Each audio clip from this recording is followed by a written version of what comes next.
तीसरा अध्याय है आपका विद्युत का। कक्षा 10वीं के लिए ये अध्याय महत्वपूर्ण है और परीक्षाओं की दृष्टि से देखा जाए तो इस अध्याय से बहुत से आपके प्रश्न बनते हैं। इसके अतिरिक्त इस अध्याय से आपको सवाल जरूर देखने को मिलेगा, तो ये अध्याय आप जरूर देखिएगा। और सिर्फ यही अध्याय एक ऐसा अध्याय है जिसके द्वारा हम लोग बहुत सारी दैनिक चीज़ों को भी सीखते हैं। देखो, ये विद्युत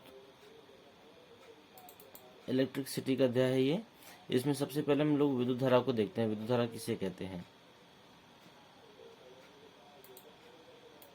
तो देखिए, हमारे घरों में जो भी वायर होती है, जो भी तार होते हैं, उसमें जो धारा प्रवाहित होती है, तो धारा का मतलब होता है उस तार में जो भी आवेश प्रवाहित होता है, आवेश प्रवाह की जो दर होती है वही हमारी विद्युत धारा कहलाती है।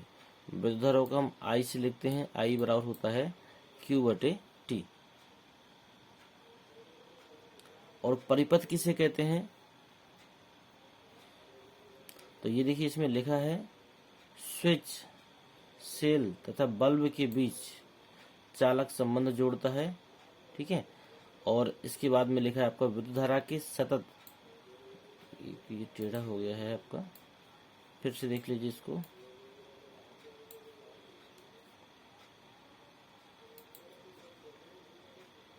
ये लिखा हुआ है विद्युत धारा के सतत तथा बंद पथ को विद्युत परिपथ कहते हैं। बस इतनी सी परिभाषा है। ठीक है। और धारा की परिभाषा कितनी है ये लिखिए। विद्युत आवेश के प्रवाह की दर को क्या कहते हैं? विद्युत धारा कहते हैं। हमको विस्तार से नहीं पढ़ना है क्योंकि पेपरों का समय नज़दीक है और एक दिन का ही समय है मात्र हमारे पास, क्योंकि हम लोग ये शॉर्ट समरी दे रहे हैं आपको और इसी समय में हमें ये पूरा अध्याय भी कवर करना है। तो ये बहुत ही कम समय में हम आपको बताएंगे। इसका सूत्र होता है आई बराबर Q/T। यहाँ पर आई क्या है? आवेश, आई धारा है, Q आवेश है, T आपका समय है। इसका मात्रक एम्पियर होता है। ठीक है। और इसके बाद में देखिए इसमें क्या महत्वपूर्ण चीज़ है। हाँ, इस तरह के प्रश्न आते हैं आपके, जैसे लिखा है किसी विद्युत बल्ब के तंतु से इतने एम्पियर की विद्युत धारा 10 मिनट तक प्रवाहित होती है, तो इससे आवेश का परिमाण ज्ञात करो। तो आई का मान दिया गया है, टी का मान दिया गया है, आपसे क्यू का मान पूछता है। तो आई बराबर Q/T होता है, तो क्यू बराबर IT हो जाएगा। आई का मान दिया गया है, टी का मान दिया गया, इसका गुणा कर दीजिए, आपका आंसर आ जाएगा। इस तरह की चीज़ें आती हैं। देखिए, इतने पार्ट से 3 प्रश्न आपके बन सकते हैं। विद्युत परिपथ क्या है, विद्युत धारा की परिभाषा और मात्रक, और एक कूलाम की आवेश की रचना करने वाले इलेक्ट्रॉनों संख्या। एक कूलाम वाला अगर कोई सवाल होगा तो मैं आपको बताता हूँ, नहीं तो मैं आपको बता दे रहा हूँ। यहाँ पर एक कूलाम आवेश का मतलब यहाँ पर क्यू का मान कितना दे दिया है इसने? क्यू का मान दे दिया है इसने 1। ठीक है। इसकी बात कहता है इलेक्ट्रॉनों की संख्या, तो क्यू बराबर होता है आपका N/E। ठीक है। तो N बराबर क्या हो जाएगा? N बराबर हो जाएगा आपका Q/E। तो Q का मान कितना है आपका? Q का मान है आपका 1 और E आ जाएगा नीचे। तो E का मान मतलब होता है इलेक्ट्रॉन का आवेश।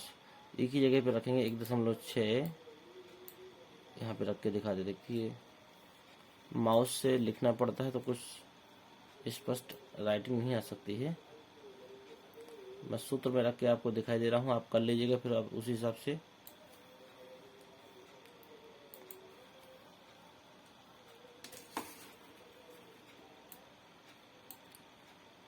आई बराबर नहीं, सूत्र Q बराबर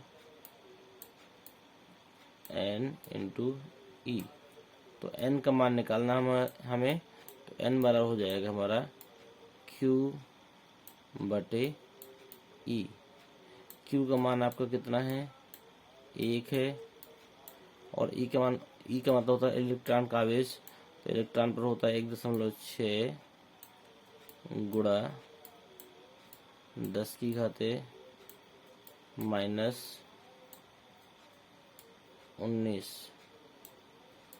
ठीक है, ये आवेश होता है।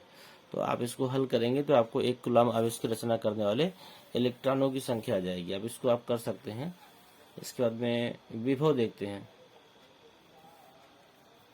विभव और विभवांतर को समझ लीजिए। इसमें विभवांतर मैक्सिमम आपका पूछा जाता है। तो विभवांतर का मतलब होता है किसी भी चालक के दो सिरों में जो विभव का अंतर होता है वही कहलाता है आपका विभवांतर। सीधे सीधे विभवांतर को अगर संधि विच्छेद करें तो विभव धन अंतर मतलब विभवों के बीच के अंतर या दो विभव के बीच के अंतर को क्या कहते हैं? विभवांतर कहते हैं।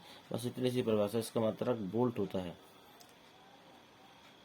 तो विभवांतर बराबर होता है किया गया कार्य बटे आवेश। सूत्र जरूर याद रखिएगा।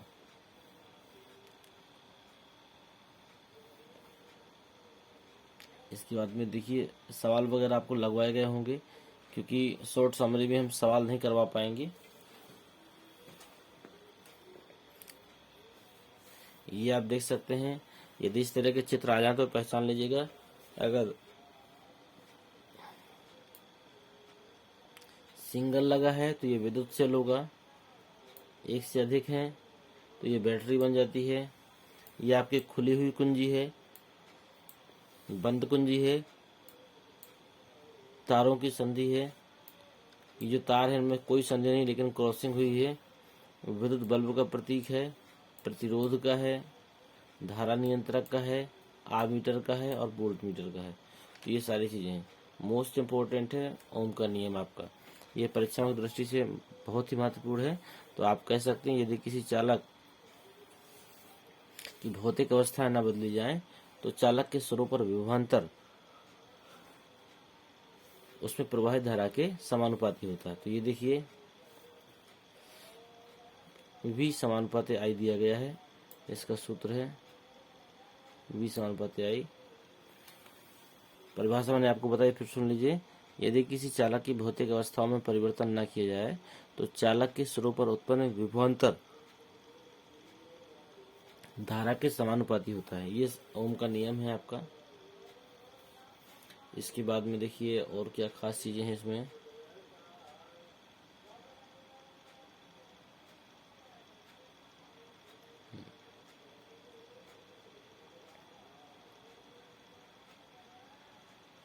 एक आपका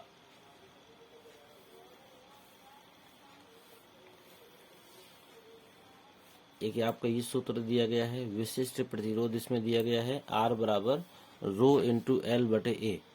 ध्यान दीजिएगा, जहाँ पर R जो है वह आपका क्या है? प्रतिरोध है। रो आपका विशिष्ट प्रतिरोध है, एल तार की लंबाई है और ए क्षेत्रफल है। तो ये आपका इसका सूत्र भी पूछा जा सकता है। इससे संबंधित सवाल भी पूछा जा सकता है आपसे।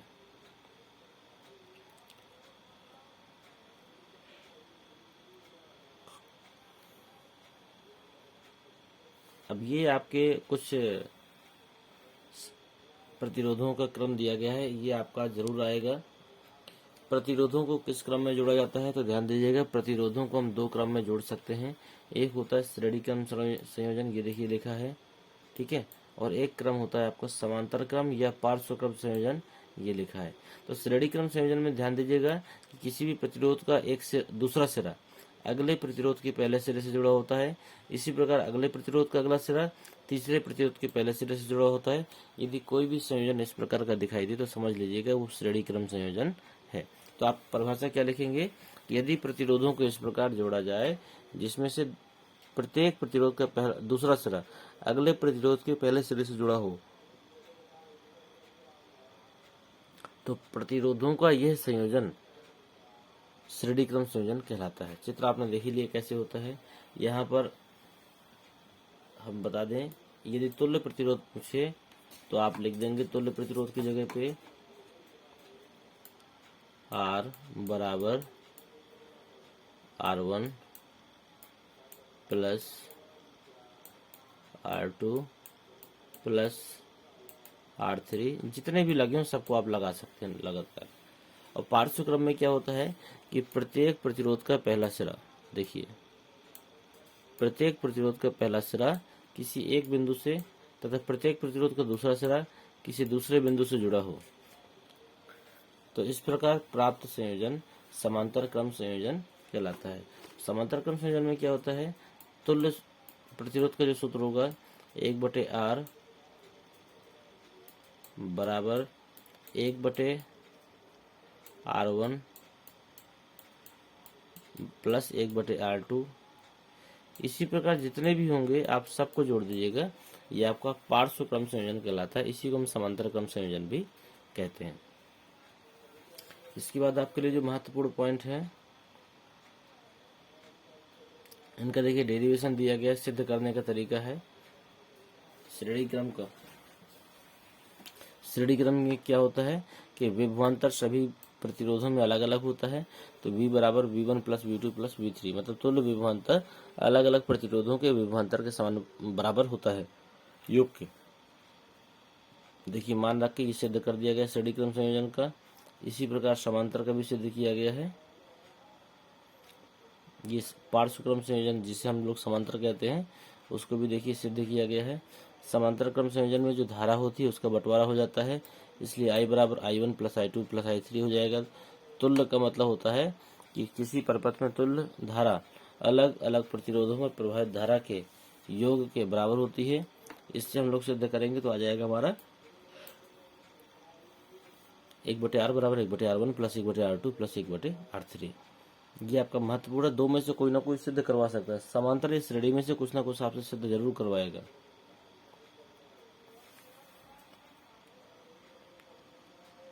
इसके बाद में आपका ये सूत्र आपके काम के हैं।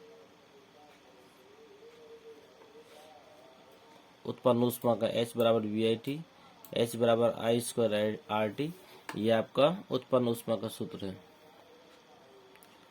और इस अध्याय से देखिए सवाल बहुत ज़्यादा आते हैं, इसलिए इस सवाल के कारण ये अध्याय काफ़ी बड़ा हो जाता है आपका। और सवाल आपको सीखने ही होंगे, यदि आपको अच्छे नंबर लाने हैं तो आपको सवाल सीखने होंगे। सूत्र मैंने बता दिए हैं, उन सूत्रों का प्रयोग करते हुए आपको सवाल सीखना पड़ेगा। विद्युत शक्ति किसे कहते हैं? ऊर्जा के उपभुक्त होने की दर विद्युत शक्ति कहलाती है, ठीक है, या उपयोग की दर भी कह सकते हो। P बराबर V/I होता है इसका सूत्र, मेन सूत्र यही है आपका। इसके बाद इसी से P बराबर I² R बन गया, इसी से V² R बन गया, ये सूत्र इससे बन जाते हैं। और आगे बढ़ते हैं।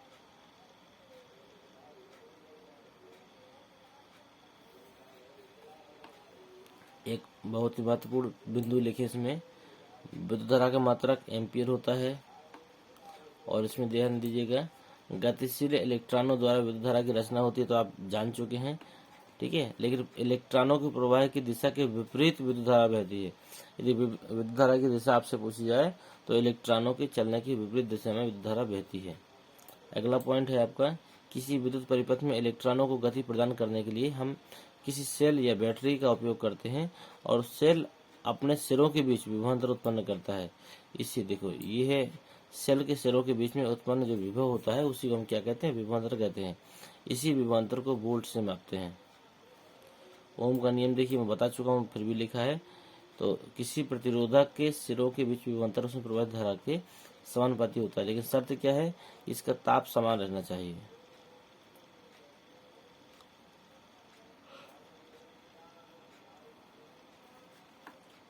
समांतर क्रम संयोजन का सूत्र दिया गया है आपका, किसी प्रतिरोधक में छेद या उपभोक्त ऊर्जा, ठीक है, ऊर्जा का सूत्र आपका W बराबर VIT मैं बता चुका हूँ, दिया गया, देख लीजिए इसको। इसके बाद में यह अध्याय समाप्त हो जाता है। हालांकि देखने में यह अध्याय आपको बहुत छोटा लगा होगा, कम समय में समाप्त हुआ है, ठीक है, लेकिन समाप्त होने का कारण सिर्फ इतना था, इस अध्याय में सवाल अधिक हैं और सवाल हम आपको शॉर्ट समरी में समझा नहीं सकते, वो आपको लगाने पड़ेंगे। सूत्र बता दिए हैं और इसके कुछ पॉइंट और बचे हैं, मुझे लगता है इसको भी हम बता दें। हाँ, ये आपका घरेलू परिपथ मुझे लगता है सिलेबस में इस वर्ष नहीं है, लेकिन ये देख लीजिएगा आप, प्रश्न आप कॉपर या विद्युत संचरण के लिए प्रायः कॉपर या एल्युमिनियम की तारों का उपयोग क्यों किया जाता है? क्योंकि अच्छे सुचालक होते हैं। बस ये आपका अध्याय से था। तो ये महत्वपूर्ण चीज़ें थी जो मैंने आपको बताई, और उम्मीद करते हैं चीज़ें आपको समझ में भी आ गई होंगी। और इसी के साथ हम इस वीडियो को यहीं समाप्त करेंगे और मिलते हैं आपसे अगले वीडियो में अगले अध्याय के साथ में, क्योंकि अगला अध्याय भी आपका महत्वपूर्ण है।